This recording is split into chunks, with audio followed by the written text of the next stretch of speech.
She crossed a continent for a promise, a new life, a new husband, a home under the vast Arizona sky.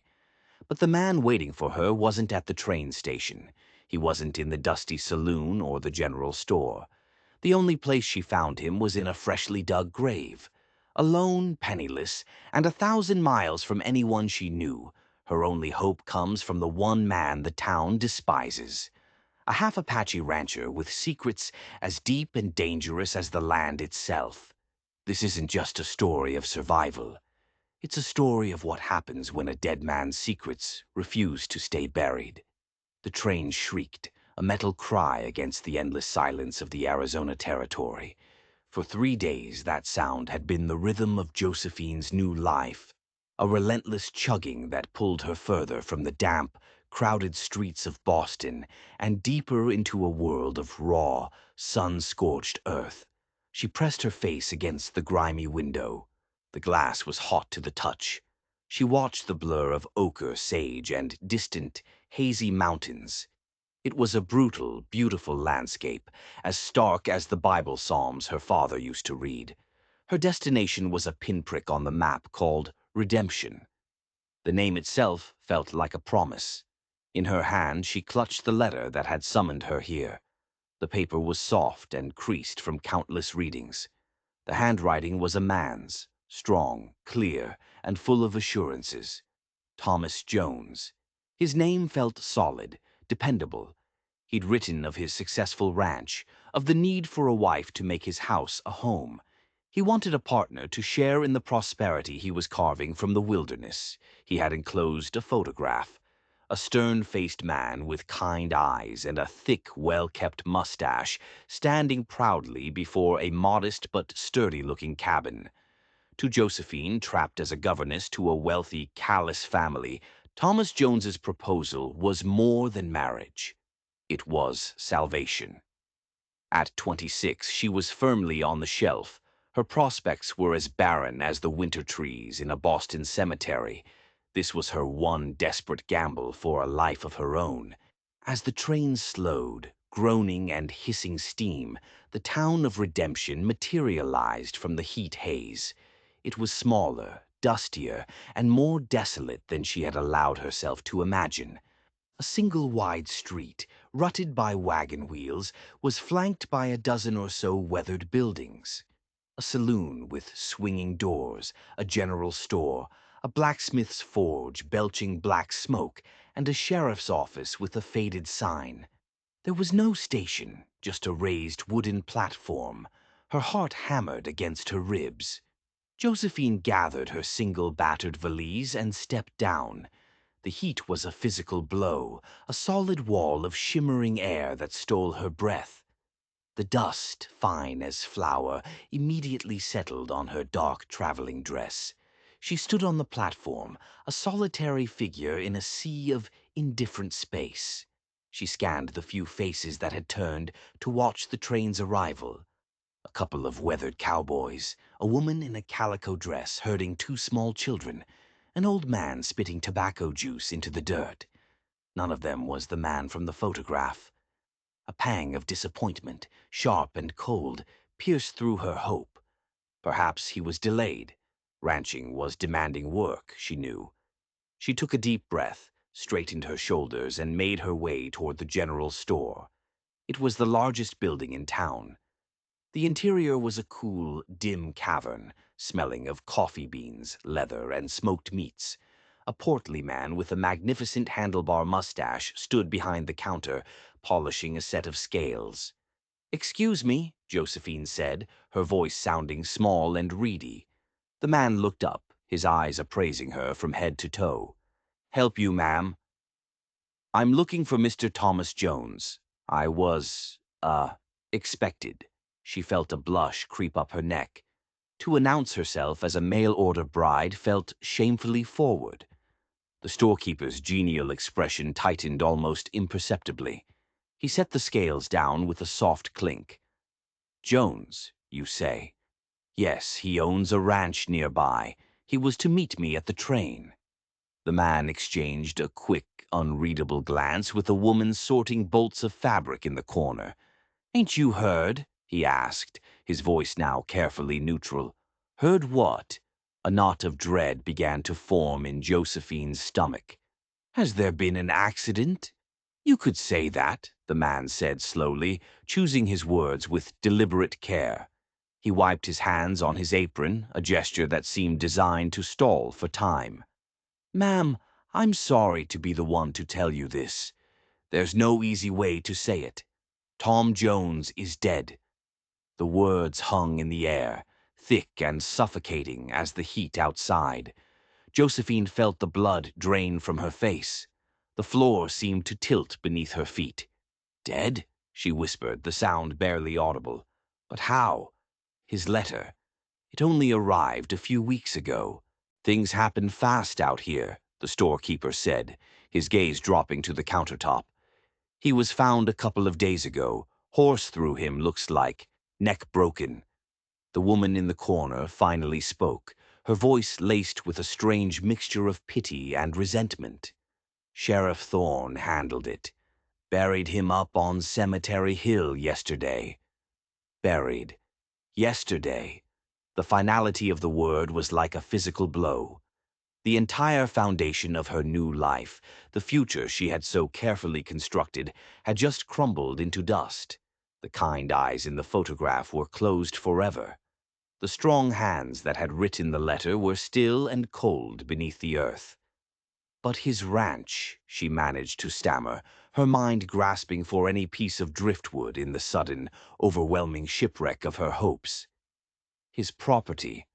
I was to be his wife. The storekeeper sighed, a weary, heavy sound. That's a matter for the law, I suppose. Sheriff Thorne would be the one to talk to. But Tom, he wasn't a man with many friends. Kept to himself. And he had debts. The unspoken implication was clear. There was nothing for her here. No ranch, no home, no husband. Just the crushing weight of a broken promise and the vast, terrifying emptiness of the Arizona desert. The pity in the woman's eyes had hardened into something that looked unnervingly like suspicion. Josephine was no longer a bride-to-be. She was a problem, an outsider, a complication in a town that clearly preferred its affairs simple and its secrets buried. She mumbled a thank you, her voice hollow, and stumbled back out into the blinding sunlight. The town, which had seemed merely desolate before, now felt actively hostile. Every closed door, every shadowed alleyway seemed to hold a silent judgment. She was a fool, a naive Boston fool who had traded a life of quiet misery for one of public humiliation and absolute destitution. Her gaze drifted to the low hill overlooking the town, dotted with a few crooked wooden crosses. Cemetery Hill. Her fiancé was up there, the only person in this entire godforsaken territory she had any connection to, and he was already in his grave. A wave of dizziness washed over her. She leaned against a rough wooden post, her valise slipping from her numb fingers, to land with a soft thud in the dust. The journey was over. She had arrived, and she was utterly, terrifyingly alone. The climb to Cemetery Hill was a pilgrimage of grief. Each step felt heavy, as if her boots were filled with the very dust that now claimed Thomas Jones. The sun beat down on her back, her dark dress absorbing the heat until it felt like a shroud. By the time she reached the crest of the hill, her breath was coming in ragged gasps. It was easy to find his grave. It was the freshest, a raw, angry mound of reddish earth that stood out amongst the weathered plots.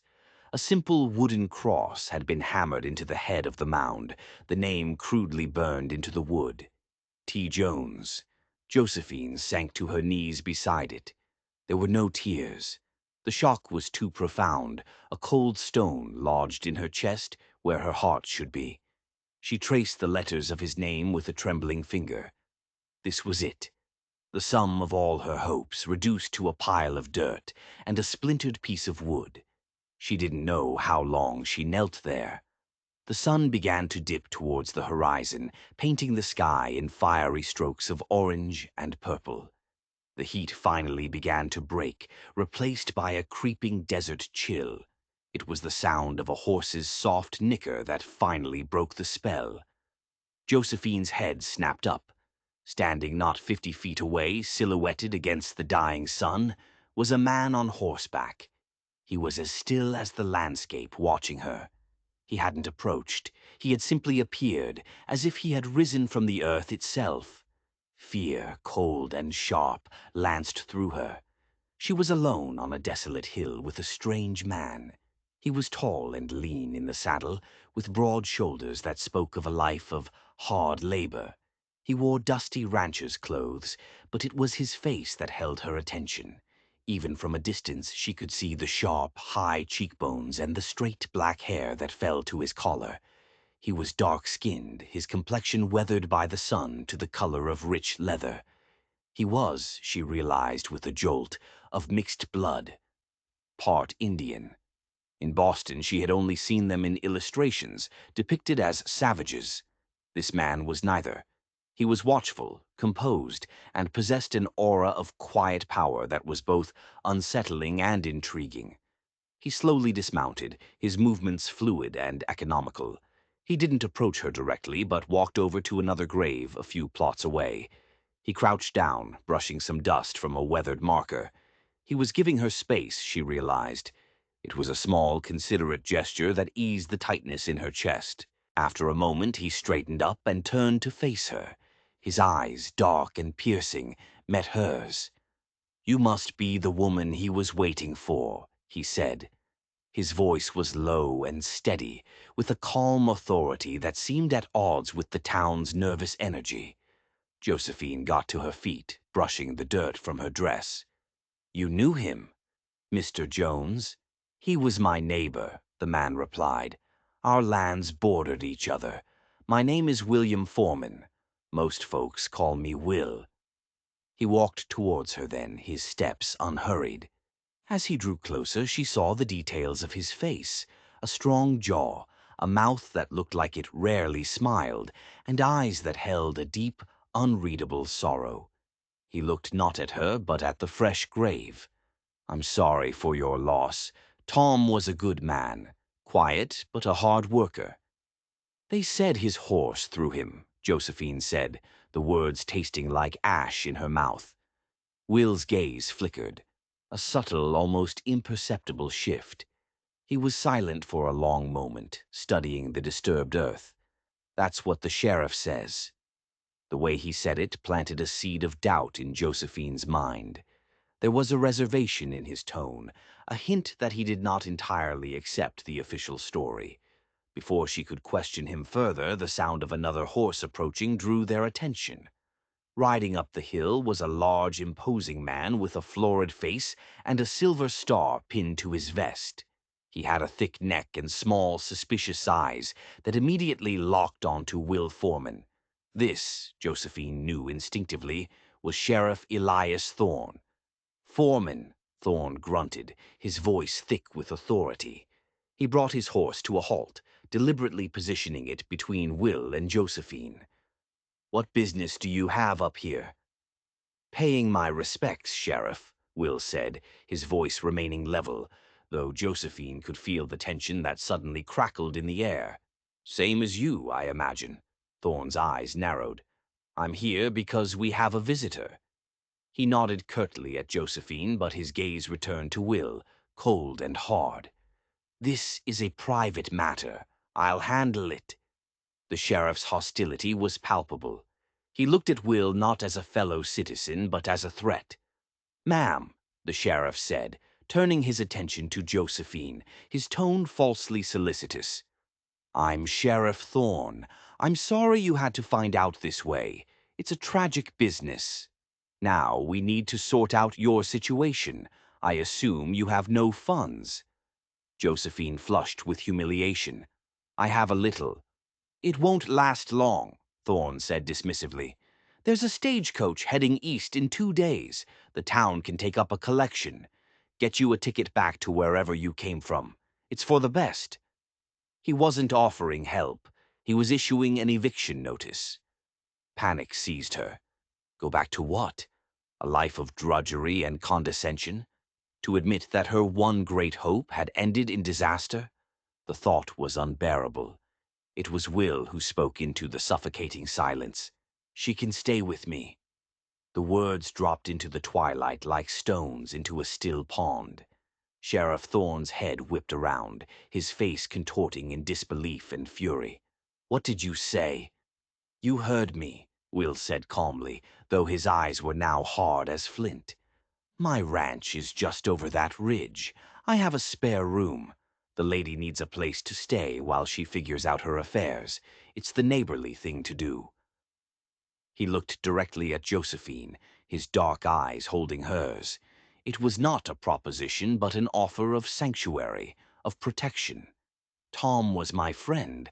I'd be honored to offer his intended the hospitality of my home." The mention of his friendship with Jones seemed to infuriate the sheriff even more. "You keep your nose out of this, Foreman. This is white folks' business." The ugly prejudice was now laid bare, but Will didn't flinch. He stood his ground, a quiet, immovable object against the sheriff's blustering rage.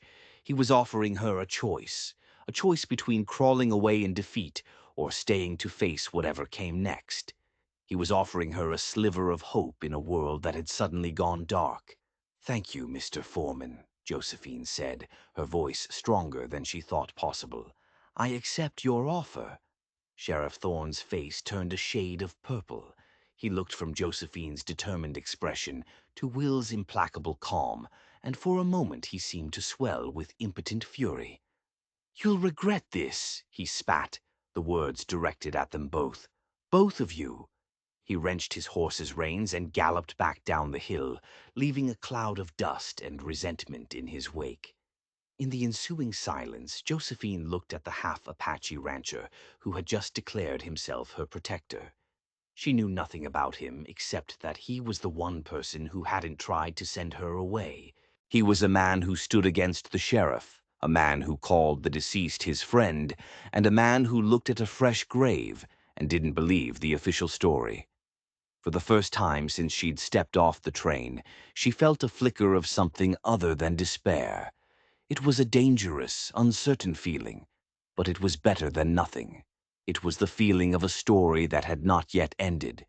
The ride to Will Foreman's ranch was a journey into another world. As they left Redemption and Cemetery Hill behind, the landscape seemed to soften. The oppressive weight of the town's suspicion lifted, replaced by the vast, clean silence of the open range. They rode in silence for the first mile, Will leading the way. His ranch was nestled in a shallow valley, protected by a high, rocky mesa that glowed red in the setting sun. It was not a sprawling empire, but it was substantial and well kept. A long, low cabin of sturdy logs sat at the heart of the property, smoke curling from a stone chimney. A large barn stood nearby, along with a series of corrals where horses grazed peacefully. The entire place radiated an air of competence and quiet pride. It was, Josephine thought with a pang of sorrow, exactly the kind of place Thomas Jones had described in his letters. "The cabin has 2 rooms," Will said as they dismounted. "My room and a spare. The spare is yours. There's a lock on the inside of the door." It was a simple statement, but it carried a world of meaning. He was acknowledging her vulnerability and his own position as an outsider. He was offering her not just shelter, but safety and respect. The room was small and sparsely furnished, but impeccably clean. Through the single window she could see the stars beginning to appear, impossibly bright and close in the clear desert air. Over the next few days, a quiet, unspoken routine developed. Will was an early riser, gone before dawn to tend to his horses and cattle. He was a man of few words, his movements deliberate and efficient. Josephine watched him from the cabin porch, fascinated by his skill and his deep, intuitive connection to the land. He was as much a part of this wild country as the hawks that circled overhead. Josephine, in turn, made the cabin her domain. She cooked, cleaned, and mended, grateful for the sense of purpose. It was a peaceful existence, a strange interlude of calm in the midst of the storm that had wrecked her life. But beneath the surface, the mystery of Thomas Jones's death lingered like a ghost. Will never spoke of it, but Josephine would often catch him staring off towards the ridge that separated his land from Jones's, his face a mask of grim contemplation. She knew he didn't believe it was an accident, and the knowledge sat between them, a silent, unanswered question. Her opportunity came on the third day. Will announced he needed to ride to the far end of the valley, a task that would take him most of the day. Left alone, Josephine knew what she had to do. Among the few belongings the sheriff had grudgingly released to her was a small leather-bound trunk containing Thomas Jones's personal effects. She had not yet been able to bring herself to open it. Now, with a deep breath, she lifted the lid. Inside were the mundane possessions of a man's life, a few worn shirts, a razor, a dog-eared copy of Shakespeare. But at the very bottom, tucked beneath a false floor she almost missed, was a small, locked metal box. Using the tip of a fireplace poker, she managed to pry the weak lock open. The box contained a stack of papers, mostly receipts and deeds. But one document was different. It was a letter, a draft written in Jones's familiar hand, full of crossed-out words. It was not addressed to her, but to a Mr. Abernathy at the Territorial Marshal's office in Prescott. Her hands trembling, Josephine began to read. "To Mr. Abernathy," it began, "I write to you in a matter of the gravest importance. I have come into possession of evidence proving that the cattle baron Harrison Croft has been engaged in a massive rustling operation. He is actively stealing branded cattle from smaller ranchers, altering their brands and driving them to the railhead. Even our local sheriff, Elias Thorne, is on his payroll." Josephine's blood ran cold. Sheriff Thorne, in the pocket of a criminal. It explained his instant hostility, his eagerness to get rid of her. She continued reading, her heart pounding. "Croft is a dangerous and ruthless man. Those who cross him have a habit of disappearing or meeting with unfortunate accidents. I have in my possession a ledger stolen from Croft's own bookkeeper, detailing the stolen herds and the payments made to Thorne. I fear for my life. I intend to bring the ledger to you in Prescott myself. I will leave in 3 days' time." The letter was dated the day before he was found dead. He wasn't thrown from his horse. He was murdered. Murdered because he was about to expose a powerful man and his corrupt sheriff. The accident was a lie, a cover-up for a cold-blooded killing. Suddenly, Will's quiet suspicion, the town's nervous silence, and Thorne's aggressive behavior all clicked into place. She had stumbled into the middle of a war. A floorboard creaked on the porch. Josephine jumped, her heart leaping into her throat. She quickly shoved the letter back into the box and slid it under the bed, just as Will Foreman stepped through the door. He had returned early. He stopped short when he saw her face, his dark eyes instantly reading her alarm. "What is it?" he asked, his voice sharp with concern. "What's wrong?" Josephine looked at the man who had offered her shelter. He had called Thomas his friend. He lived under the shadow of the same powerful men who had murdered his neighbor. He was the only person she could trust. Taking a deep, shaky breath, she met his gaze. "I think," she said, her voice barely a whisper, "I know who killed Thomas Jones." Will listened without interruption, his face impassive as Josephine recounted the contents of the letter. She pulled the metal box from under the bed, her hands still shaking as she handed him the damning document. He took it, his long fingers brushing against hers, and read it by the fading light of the window. The silence in the small cabin stretched out, heavy and taut. When he finally looked up, the sorrow in his eyes had been replaced by a cold, hard anger. It was a dangerous look, the kind of stillness that precedes a storm. "Harrison Croft," he said, the name a low growl. "I knew it. I knew Tom wasn't the kind of rider to be thrown by a spooked horse." The letter mentions a ledger, Josephine said, her voice urgent. Proof. He said he had it. It must be here somewhere on his property.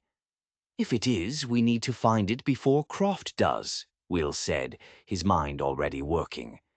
If he even suspects you know about this, that you have this letter. He didn't need to finish the sentence. A cold fear, more potent than anything she had felt before, washed over Josephine. This was no longer just about uncovering the truth. It was about survival. What do we do? For now, we do nothing, Will said, his voice firm. We act as if nothing has changed. You are a grieving woman, and I am a rancher who took you in out of pity. We give them no reason to suspect we know anything, but we watch, and we wait for our chance to search Tom's cabin. The waiting was a torment. Every shadow seemed to hold a threat. The quiet peace of the ranch was gone, replaced by a constant humming tension. Josephine found herself watching the ridgeline, half expecting to see riders appear. She didn't have to wait long. 2 days later they came. 4 of them. They rode into the valley with the slow, arrogant swagger of men who owned the world. At their head was a man who could only be Harrison Croft. He was dressed in a tailored black suit and a fine silk vest, looking more like a banker from back east than a cattleman. He was handsome in a predatory way, with silvering hair at his temples and eyes as cold and gray as a winter sky. Beside him, looking uncomfortable, was Sheriff Thorne. Will met them in the yard, positioning himself between them and the cabin door, where Josephine stood, her heart pounding. Foreman, Croft said, his voice smooth as polished stone but carrying an undercurrent of menace. He smiled, but it didn't reach his eyes. I was sorry to hear about Tom Jones. A terrible tragedy. It was, Will replied, his voice flat. Croft's gaze slid past Will to Josephine, his eyes lingering on her a moment too long. It was a look of appraisal, like a man judging livestock. And this must be the unfortunate bride-to-be. This is Miss Parker, Will said, stepping slightly to block Croft's view. She's under my protection. The words hung in the air, a clear challenge. Croft's smile sharpened. Protection, an admirable quality. But I'm afraid there's the small matter of Jones's outstanding debts. He borrowed a substantial sum from me a few months back. It was a lie. Josephine knew it. A pretext. A debt is a debt, Croft continued, his voice hardening. His property, his cattle, they were collateral. Now that he's gone, I've come to collect what is owed to me. Sheriff Thorne has the paperwork all in order. He was going to seize the ranch legally, and in doing so he would be free to search every inch of the property for the missing ledger. That's a matter between you and the law, Will said, his body tense, his hand resting casually near the Colt revolver at his hip. It has nothing to do with me or Miss Parker. Doesn't it? Croft's eyes glinted with malice. I think it does. You see, I'm a reasonable man. I'm willing to forgive a portion of the debt in exchange for a little cooperation. Perhaps Jones mentioned his business dealings to his new bride, or to his friend. The threat was clear, wrapped in a silken veil. Tell me what you know, or I will destroy you. Josephine felt a tremor of fear, but when she looked at Will, she saw no fear in his eyes, only a cold, unyielding defiance. He was like the rock of the mesa behind them, immovable. Tom never discussed his finances with me, Will said, his voice dangerously quiet.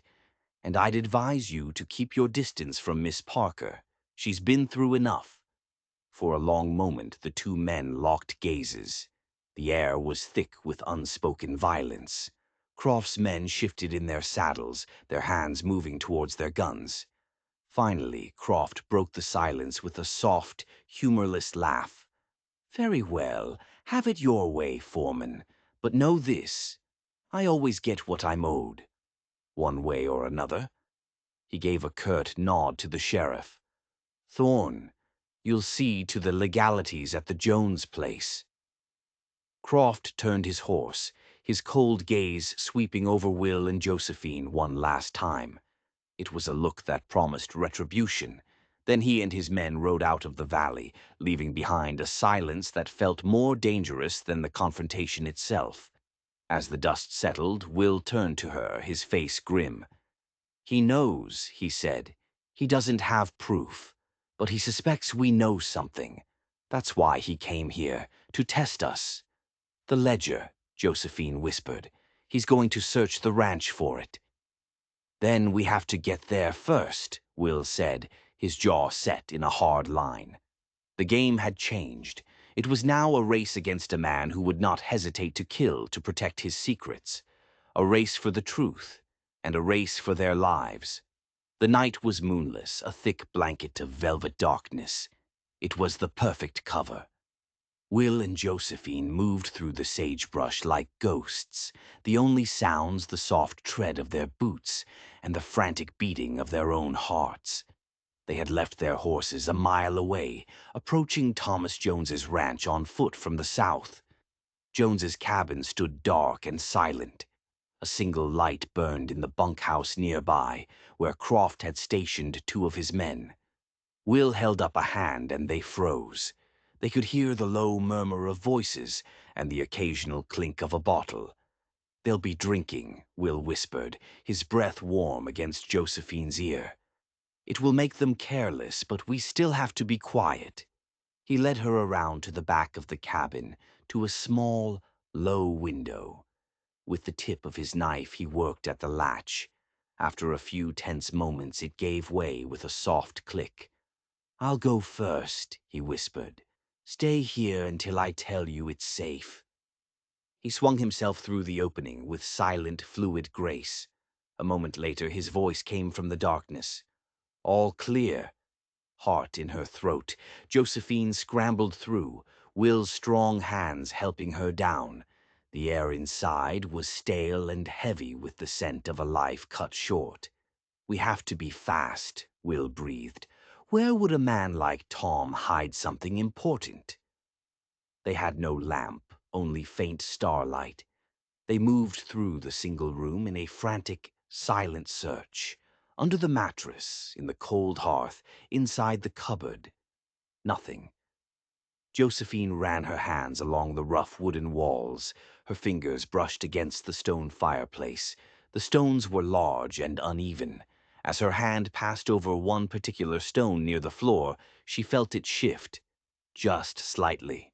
"Will," she hissed, her voice trembling with excitement. He was at her side in an instant. Together they worked at the stone. It was heavy, but it came loose, revealing a dark, hollowed-out space behind it. Reaching inside, Will's fingers closed around a heavy oilcloth-wrapped parcel. He pulled it out and unwrapped it on the floor. Inside was a thick, leather-bound ledger. They had found it. The proof. A triumphant, giddy relief surged through Josephine. They had done it. They had beaten Croft.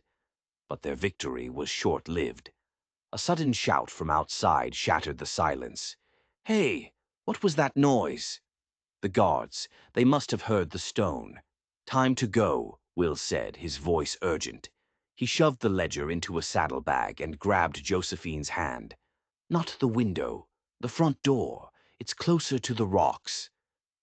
They burst out of the cabin just as the 2 guards came around the side of the bunkhouse, lanterns held high. For a heart-stopping second, they were all frozen. "It's Foreman!" one of the men yelled, fumbling for his gun. Will didn't hesitate. He fired his Colt, not at the men, but at their lanterns. The first exploded in a shower of glass and burning oil.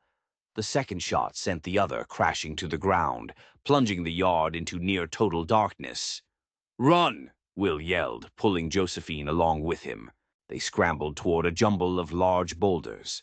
A gunshot rang out behind them, the bullet whining past Josephine's head with a terrifying hiss. She stumbled, a cry of fear escaping her lips. But Will's grip on her hand was like iron, pulling her forward. They dove behind the rocks just as another bullet ricocheted off the stone with a sharp crack, sending splinters of granite flying. They were pinned down. "We can't stay here," Will panted, reloading his revolver with swift, practiced movements. "They'll circle around us." In the distance, they could hear shouting. More of Croft's men were coming. The situation was desperate, hopeless. But as Josephine looked at Will's face in the faint starlight, she saw not despair, but a fierce, focused determination. He was no longer just a rancher. He was a warrior. "There's a dry wash about 100 yards that way," he said, pointing into the darkness. "It leads back towards the ravine where we left the horses. If we can make it there, we can lose them."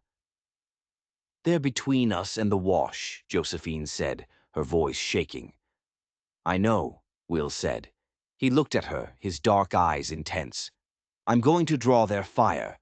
When I do, you run. Don't look back, just run for the wash. Do you understand?" "No," she said, her voice fierce. "I won't leave you." A rare, fleeting smile touched his lips. "You're a brave woman, Josephine Parker, but you're not a good shot. Now do as I say." Before she could argue, he took a deep breath and then burst from behind the rock, firing as he ran, not towards the wash but in the opposite direction, drawing the guard's attention. "Now, Josephine, go!" he yelled over his shoulder. For a second she was paralyzed by fear, but his sacrifice, his raw courage, ignited something in her. She turned and ran. Her legs pumped, her lungs burned. She ran for the darkness, for the safety of the dry wash, for the chance at a future that Will was trying to buy for her with his own life. The sound of gunshots echoed behind her, a terrifying, brutal symphony in the heart of the silent, unforgiving desert. Josephine ran with a desperation she had never known. She did not dare look back. To look back was to see Will fall, and that was a sight she could not bear. She fixed her eyes on the darker line of shadow that marked the edge of the dry wash, pushing her body harder than she thought possible. The thorny branches of greasewood tore at her skirt, but she barely felt it. She half fell, half slid down the sandy embankment, landing in a heap at the bottom. For a moment she lay there, gasping for air, her ears ringing with the pop of now distant gunshots. She had made it. But what about Will? The gunshots had stopped. The silence that followed was more terrifying than the noise. Had they killed him? Was she now truly alone, a fugitive with a dead man's ledger and a death sentence on her head? A pebble skittered down the bank beside her. Josephine scrambled backwards, her hand flying to her mouth to stifle a scream. A figure slid down the embankment, landing silently beside her. It was Will. He was alive. He was breathing heavily, and there was a dark, bloody gash on his forehead where a bullet had grazed him. But he was alive. Relief so profound it was painful washed through her, leaving her weak and trembling. He pressed a finger to his lips, his eyes scanning the rim of the wash. "They'll come looking," he whispered, his voice raspy. "But they'll be on horseback. The wash will hide our tracks." He led her through the winding sandy channel, his knowledge of the terrain their only guide. He moved with a purpose and certainty that was awe-inspiring. He was using the land as a weapon, turning the wilderness his enemies saw as an obstacle into his shield. They reached the ravine where they had left the horses, just as the first hint of dawn was lightening the eastern sky. They mounted up and rode hard, not back towards Will's ranch, but deeper into the rugged country of the mesas. "We can't go back to the ranch," Will said, his voice grim. "Croft will know we have the ledger. He won't stop until he gets it back. He'll burn the place to the ground if he has to." His words were prophetic. As the sun climbed higher, they crested a high ridge and looked back across the valley towards Will's property. A thick plume of black smoke was rising into the clear morning air. It was his home, his ranch. Everything he had built was being consumed by flames. Josephine watched in horror, her heart aching for him. He had lost his home because of her, because he had chosen to protect her. Will sat on his horse, watching the smoke for a long, silent moment. His face was a stoic mask, but Josephine could see the muscle working in his jaw. When he finally turned to her, his eyes were full of a terrible, cold fire. "He left me nothing," Will said, his voice quiet, but resonating with a dangerous intensity. "So now I have nothing to lose." The fire had not broken him. It had forged him into something harder, sharper. The cautious rancher was gone. In his place was an avenger. "He thinks he's won," Will continued.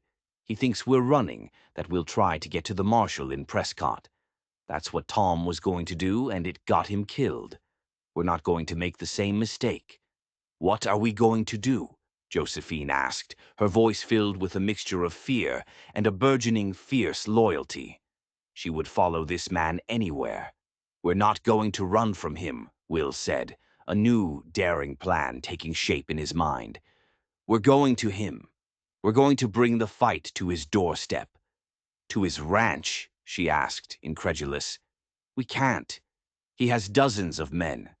"Not to his ranch," Will said, a grim smile touching his lips. "To the town. To redemption. We're going to expose him in front of everyone. We're going to use his own arrogance against him." It was a bold, almost suicidal plan. To walk back into the town run by a corrupt sheriff in the pocket of the man who wanted them dead. But it was also brilliant. Croft's power was built on a facade of legitimacy. To shatter that facade in public would be to destroy him more completely than any bullet could. "He'll have the town locked down," Josephine pointed out. "The sheriff will arrest us on sight." "Not if we have an ally on the inside," Will said. He was thinking of a young deputy she had seen, a man named Miller who always looked uncomfortable in Sheriff Thorne's presence. "And not if we choose the right time and the right place." They spent the day hidden in a small canyon, resting.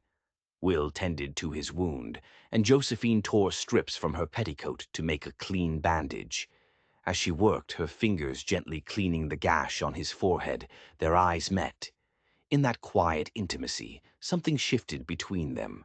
The barriers of race and circumstance fell away. They were partners, bound by shared danger.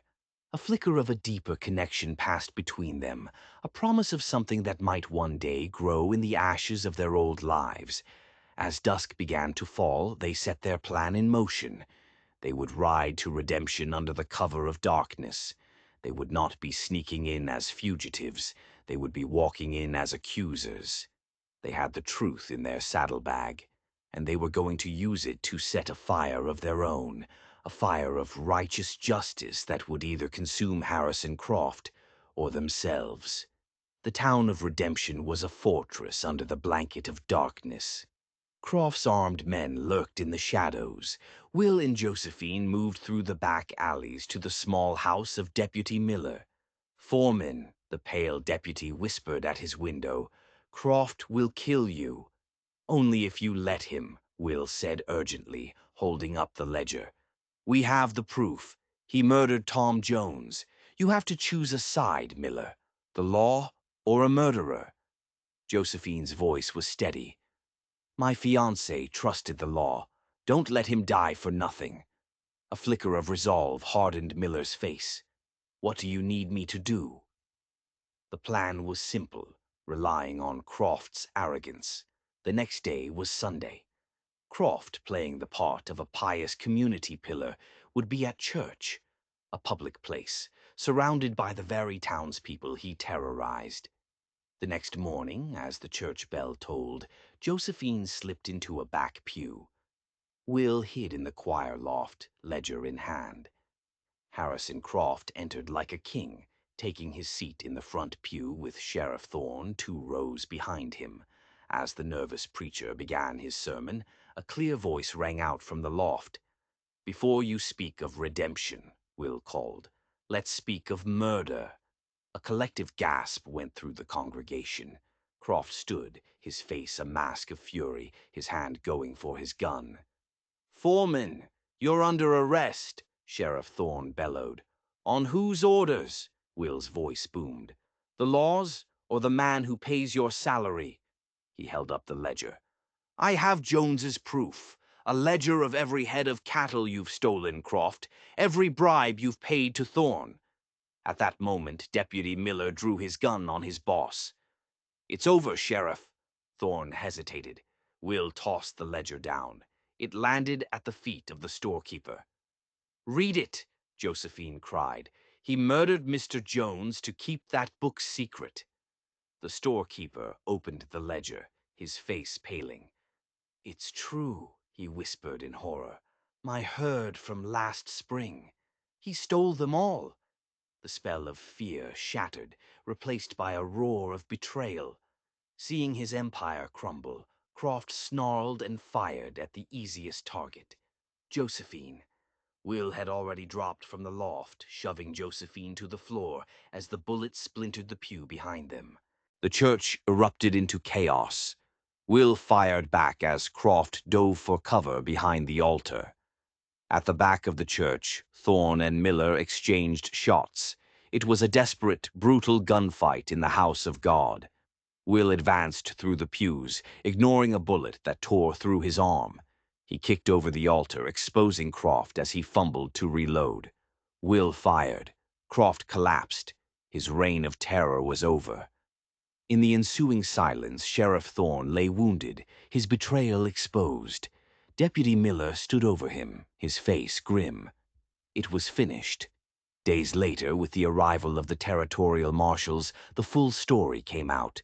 Thorne and Croft's men were arrested, and the shadow over redemption was lifted. Will's ranch was a ruin, and Josephine's intended life was a ghost. But as they stood in the dust of the town they had freed, they were not broken. They had lost everything, but they had found each other. Will, his arm in a sling, looked at Josephine, his eyes holding a new light. His land is gone, mine is gone, but the territory is wide. We can start again, together. Josephine looked at the Half-Apache warrior who had risked everything for justice.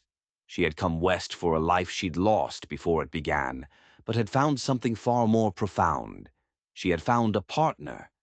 Yes, she said, a true smile of hope reaching her eyes. Together. She took his hand. Their future was an unwritten page, but they would face it together, two survivors who had found their redemption, not in a place, but in each other. The story of Josephine and Will doesn't end here.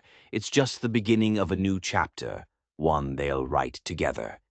If their journey from strangers to saviors, fighting for justice in a lawless land, captured your heart, please let us know. Hit that like button to show your support, and share this story with others who love a classic Western tale of courage and redemption. Most importantly, subscribe to our channel and ring that notification bell.